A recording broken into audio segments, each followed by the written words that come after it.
today we are going to discuss one of the serious problems that the world is facing right now, that is Ukraine crisis. As we all know that Russia has launched special military operation against Ukraine on 24th of February 2022. And since then, Russia has been attacking and capturing various locations and cities across Ukraine. And at the moment, the fight is going on in Kyiv, that is the capital of Ukraine. What is the basis of this present crisis? Why it has escalated? What is the history of Ukraine? Why Ukraine is important? How this crisis is going to impact the world? How it is going to impact India? What has been India's stand? And what are the lessons to be learned from this crisis? This all we are going to briefly discuss in this video today. But before we start, let us just briefly understand the present situations that have led to this escalation. The current situation, not the historical reasons that we will discuss later. The present problems started escalating somewhere in October last year, October 2021, when Russia started amassing a lot of its troops and military weapons along the border with Ukraine. There have been satellite images which were confirming this, but there was no official statement from Russia. And the world, especially आपका जो West है, it was speculating that there might be a plan of invasion on Ukraine. Initially, Russia kept on denying this, but finally in December 2021, Russia has issued a set of demands.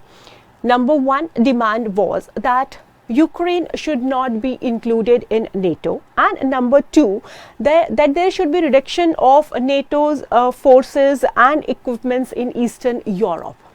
This demand of Russia was rejected by US and its allies, European countries. They rejected the demand, and rather they have given a strict warning. They have threatened Russia of severe circumstances. They have threatened Russia of sanctions if Russia goes ahead with invasion on Ukraine. But unfortunately, the worst has happened. So we will discuss about it. First, let us try to understand the geography and history of Ukraine. Ukraine is one of the East European countries. The capital is Kyiv, some call it Kyiv, and it is located on Dnieper River. This country is rich in mineral resources. It has coal, it has gas, it has iron, and it has flat fertile lands. So that is why the geography is very, very lucrative of Ukraine, and it has a very well developed metallurgy industry and a very well developed defense industry of Ukraine is there. Russia and Ukraine, this whole region is having a very well developed your defense industry, and Ukraine is also one of the suppliers of defense equipments to China as well as Pakistan. And if we talk about the demography of the region, maximum people are Ukrainian here.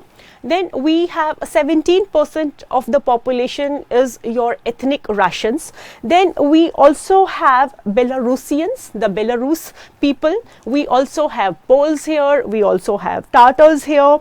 So there is a mix of your ethnic diversity in your Ukraine region. And if you see Russians, Ukrainians and Belarusians, they have a common lineage, that is Slavic State.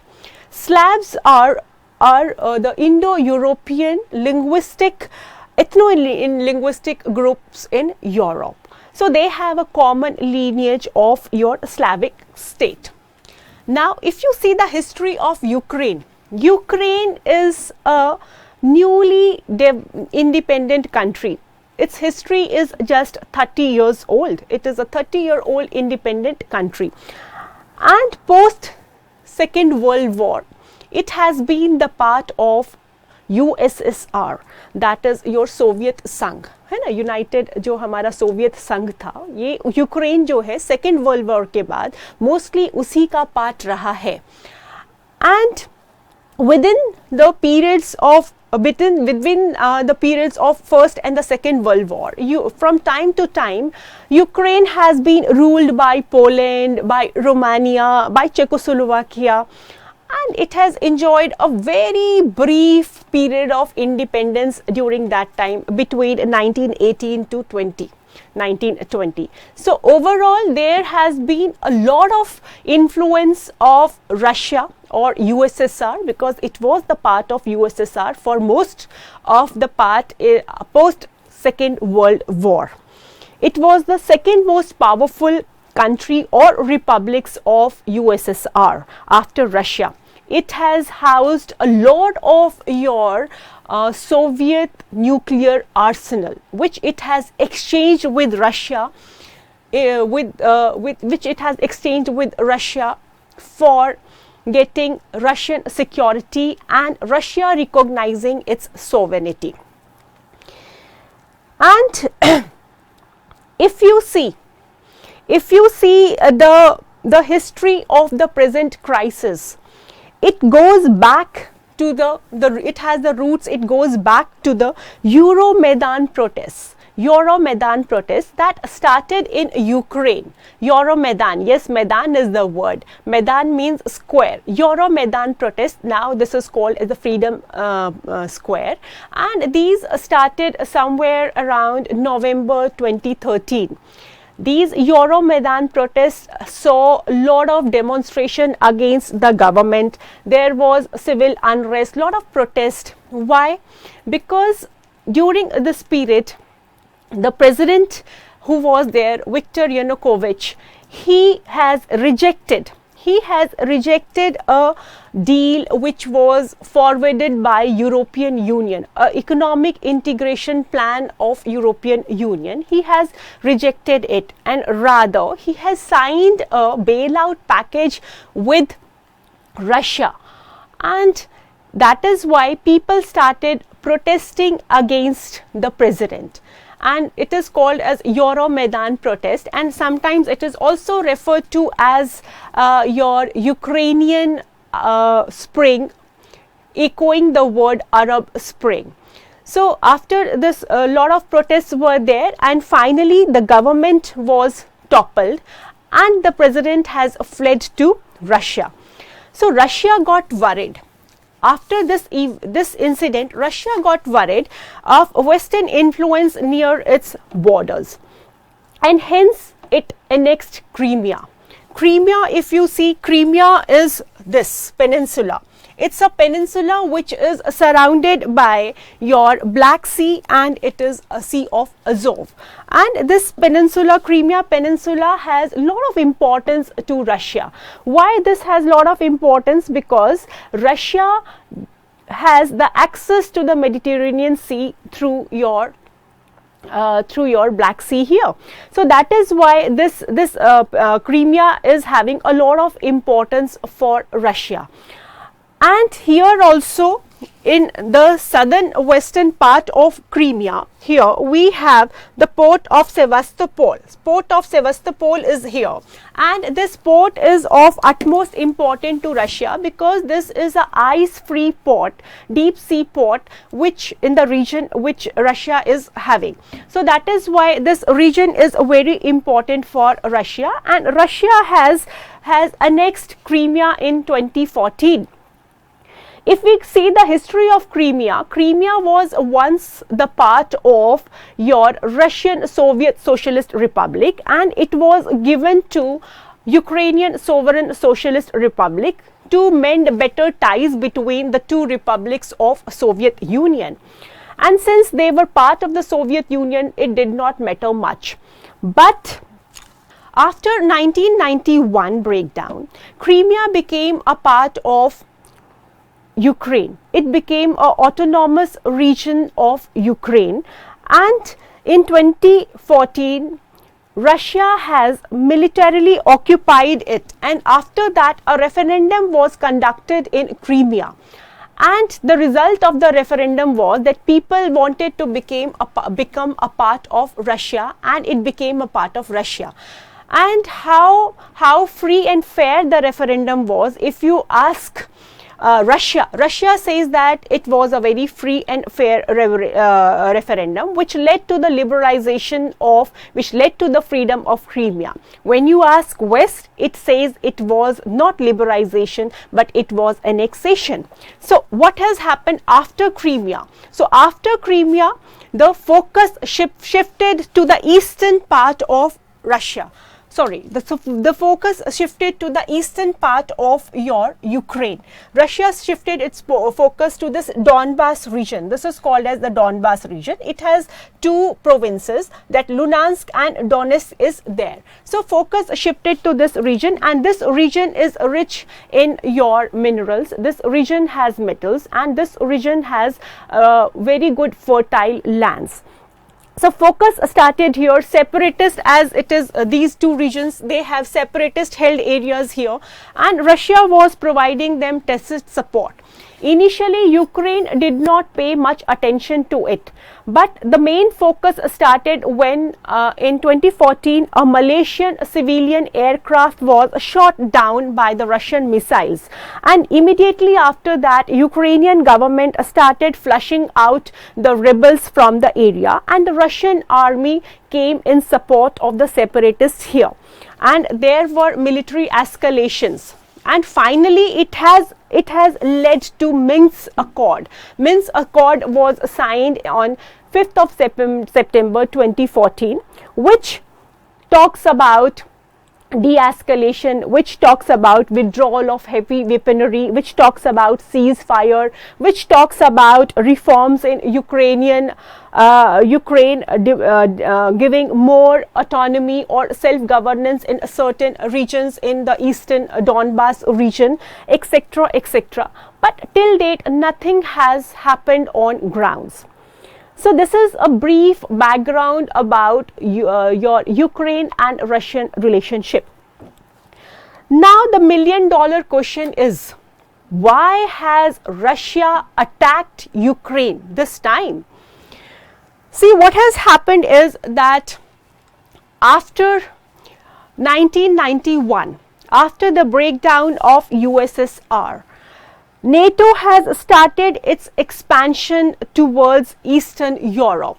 These were the countries, your Poland, Romania, these countries were earlier the part of USSR. The countries here were the part of USSR. But after the breakdown, they became part of your NATO countries. They started becoming part of NATO. And it has created some kind of disturbance in Russia, because Russia was getting threatened that NATO is now moving towards Russia.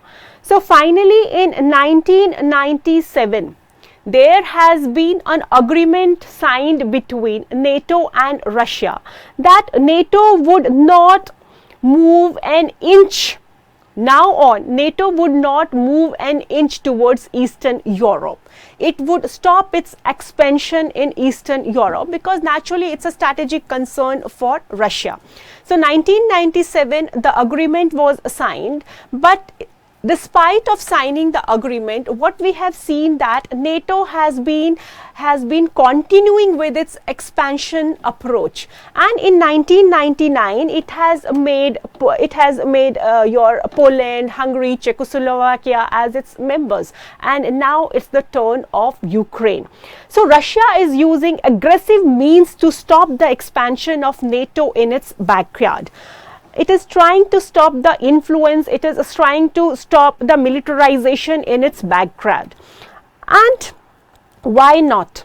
Any country would definitely go to stop it. Has US accepted it in 1962 when Soviet missiles were there in Cuba? Will India accept it if tomorrow China and Pakistan, or China forms a military alliance with our neighboring countries? Is it not going to be a strategic concern for India? That is what we talk about BRI also. So that is why Russia has attacked Ukraine. it has become a kind of a do and die situation for Russia, because NATO was coming very closer to Russia, and it would have a very negative consequences on safety and security of Russia. So it has all the right to protect itself, and it has retaliated. But what Russia has done, it is no exception. It was expected that Russia might respond like this. But the main thing is the way it has done. The way it has done is not the most logical or justified way. This is not the way. This is not the justified way. We have seen similar kind of actions happening in 2008, when we have seen US and its allies, they have carved out Kosovo from Serbia. Now Russia has done this. Russia has recognized these rebel regions, Luhansk and Donetsk, as independent states, and it has sent its army as peacekeeping forces in these regions. So what US has done in case of Serbia and Kosovo, and now Russia has done it, it should not become a precedence. What if tomorrow countries like China and Pakistan start doing like this? So this is something which is not at all acceptable, and that is why India has abstained from last night UNSC voting. We understand the concerns of Russia, but what method it has adopted, we do not endorse it. So that is why we have abstained from the voting. Now, the way Russia has done it, tomorrow any other country can do it. It can be a kind of a emboldening thing for China also. So the world has to stand together against what the methods have been taken up by Russia. Now, this whole crisis, if we talk about what has happened, how it is going to impact our whole economy. If you see this crisis is having a deeper global impact. We are living in a globalized era, and in a globalized era, any kind of threat anywhere is a threat to prosperity everywhere. We are as strong as the weakest link in this chain. So this Ukrainian crisis, we have seen has a very deeper and wider global repercussions.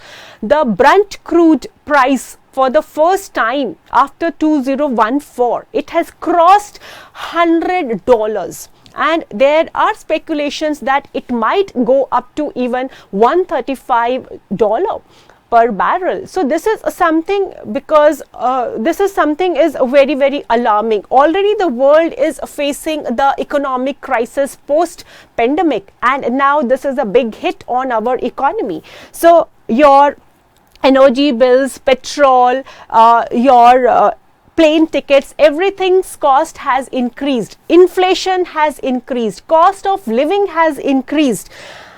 And on the other side, it's not only about gas and oil. It's not only about energy.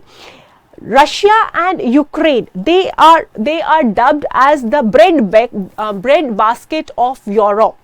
They export about a quarter of the world's wheat and half of the sunflower products. Ukraine even exports corn. Russia exports fertilizer. So all the segments of the economy would be badly hit, and it is getting, we can see the heat, we can feel the heat. Things are becoming more dearer. Not only this, even our automobile sector, especially car manufacturing, would become more expensive. Why? Because Russia is one of the biggest suppliers of nickel and palladium, which are used in manufacturing of cars. Of course, South Africa and Zimbabwe, they also produce palladium, but the demand of these metals would increase, so naturally cost would also increase. So this has a huge global repercussions. And if you see its impact on Indian economy, so the impact on Indian economy is would not be that huge, but yes, it will not be a direct impact. But since overall the crude oil prices are going to increase, it is going to create a big impact on our prices also. It is going to increase inflation in India also. Why I am saying it is not going to be a direct impact on Indian economy? Because we are not one of the largest buyers of Russian crude. If you see the export of Russian oil, we are getting only 1% of its export. Why? Because there is a longer distance. So cost of transportation is one factor. We are not buying Russian oil. And second thing is, the Russian crude is very heavy and our refineries are not equipped for this. So that is why we will not be facing a direct hit, but yes, indirectly overall the global economy would face the challenge. So India would definitely be impacted by it. And second thing is something which is a positive, is that now that the economic supply chains would be disrupted in European Union. So there are chances of them looking towards India. So there are chances of increase in exports to European Union. So this is how the economy would be economy of India and the global economy is going to be impacted by the Ukrainian crisis.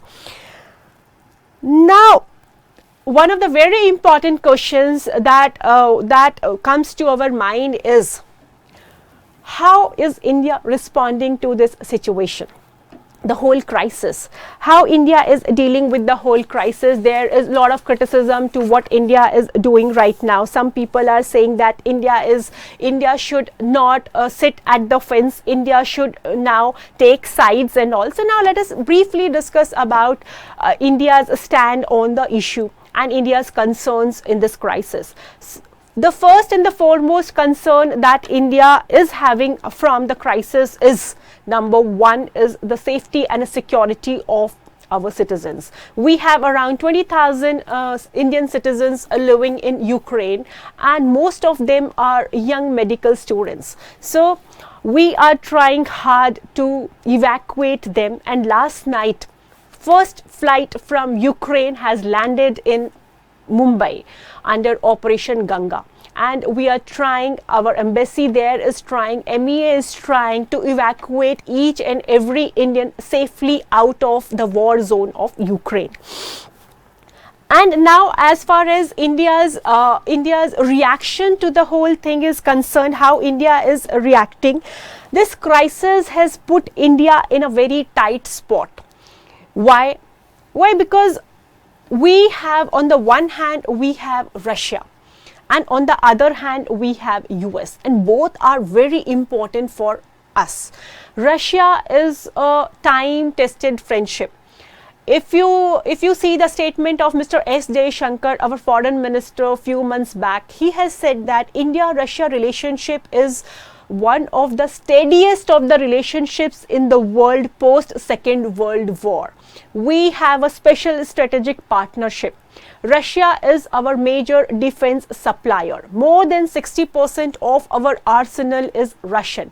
Though now we are diversifying our defense basket, but still the spare parts and other defense related equipments, we are dependent on Russia. That is why when we have seen the LAC standoff, when it began, we immediately rushed to Russia for the spare parts and for the fast delivery of S-400 missile system. So we are heavily dependent on Russia, and especially at this point when the standoff is going on at LAC, Russia is very important for India.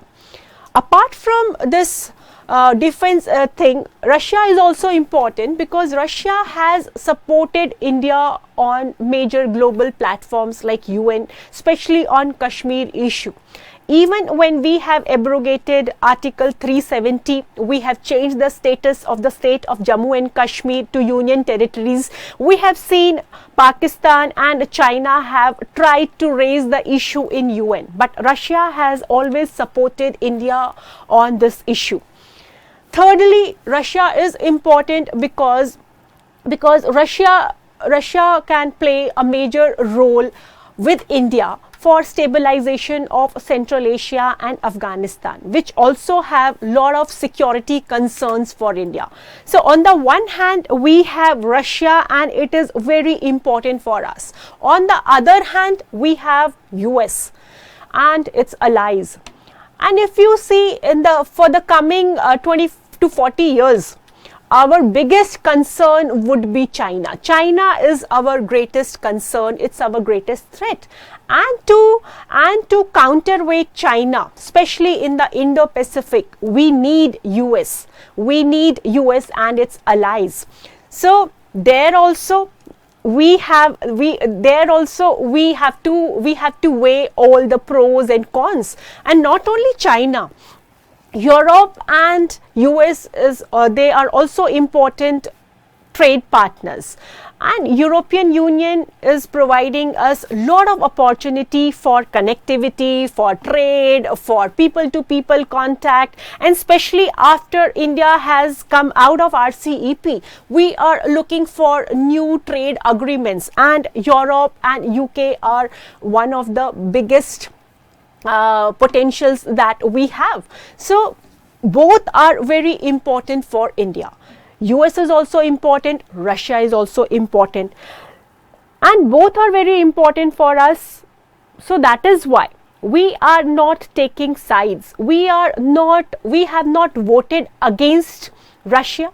We have not voted along with US. We have maintained a kind of a balancing. We are doing a balancing act in the current situation. And on the other side, what we have to see is that when we are getting very closer to Russia and China relationship is going to be more strengthened, especially after the present crisis.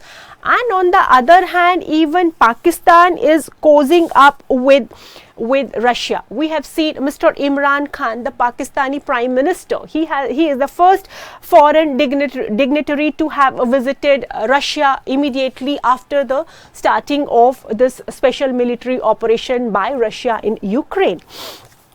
So if we analyze what has been India's stand, so very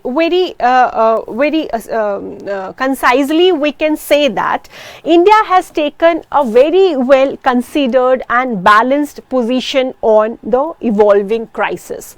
We are taking pragmatic steps. And why we are taking pragmatic steps? Because we have to fulfill our national interest. No country compromises on its national interest. Neither US, nor Europe, nor Russia, nor Ukraine. No one is compromising on its national interest, and so is India. Ultimately, we owe answers to ourselves. We do not have to answer to anybody else. So we are taking a very balanced, pragmatic steps in the current situation, and we are observing how the crisis is evolving every day. We have talked. Prime Minister Mr. Modi has talked to Ukrainian President Mr. Zelensky, and also he has talked to Russian President Mr. Putin. And we have appealed to both the leaders for immediate cessation of violence and return to diplomatic negotiations. So that has been India's stand, and this stand is evolving every now and then as the situation is evolving.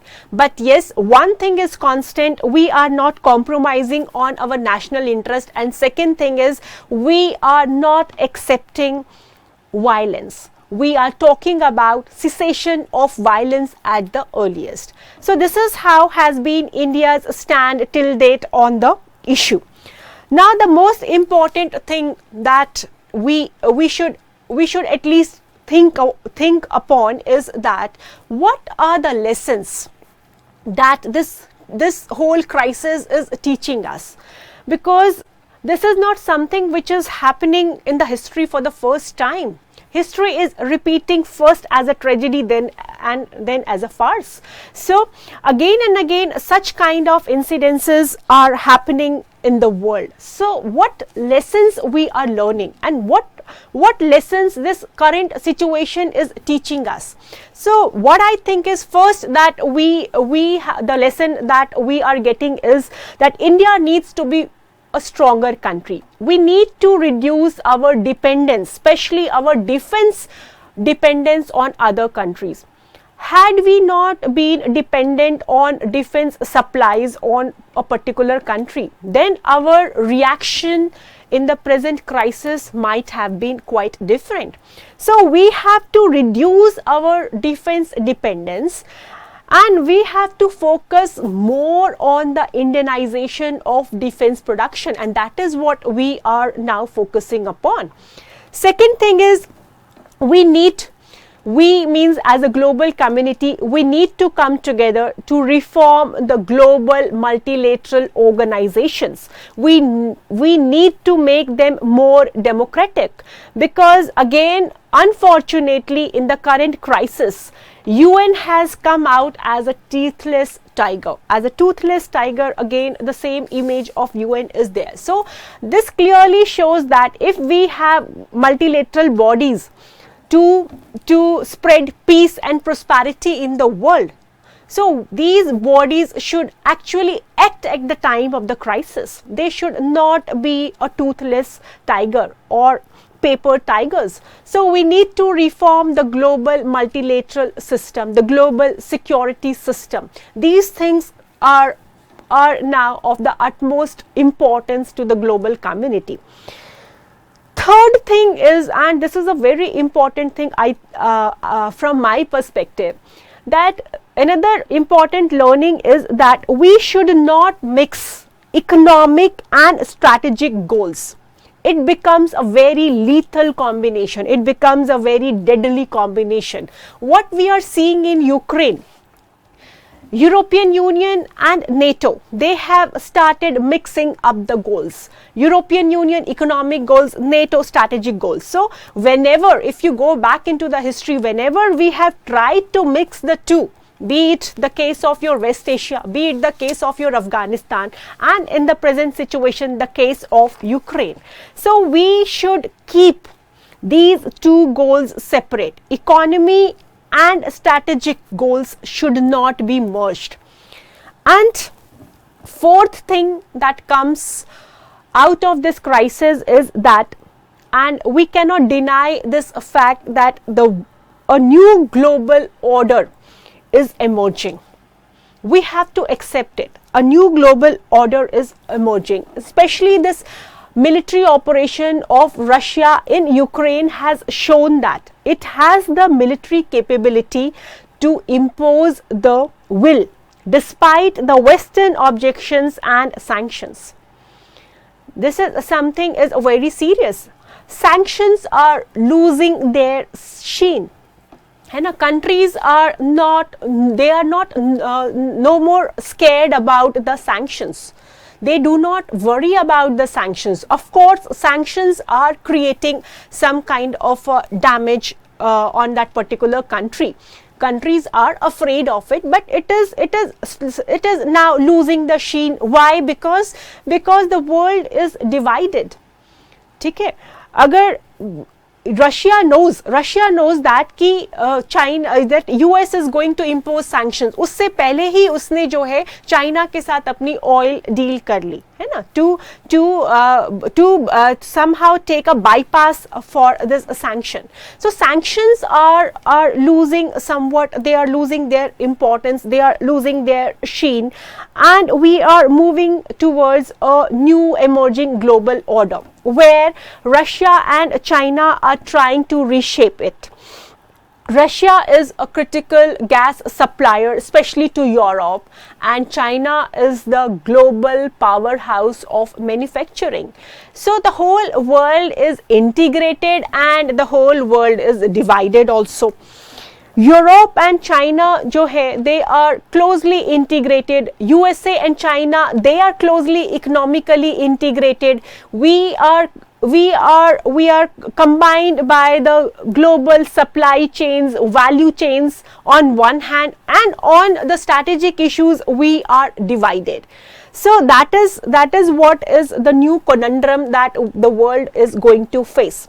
Now US and its allies, they have to deal with the two at the same time at two different fronts, Indo-Pacific and Europe.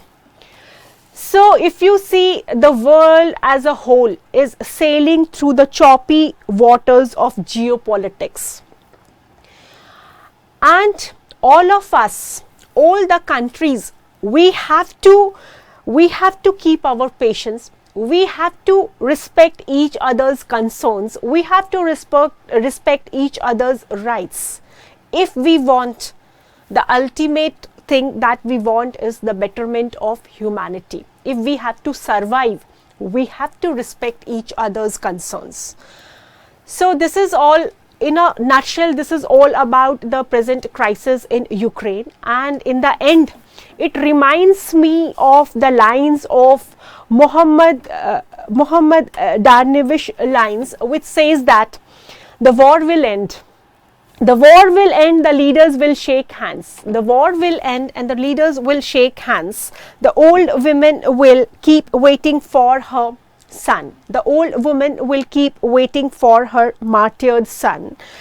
That girl will wait for her husband. That girl will wait for her husband, and the children will wait for their heroic father. The children will wait for their heroic father. I don't know who sold our homeland. I don't know who sold our homeland, but I saw who paid the price. So this is high time that we understand the importance of peace and prosperity for the betterment of humanity. Thank you.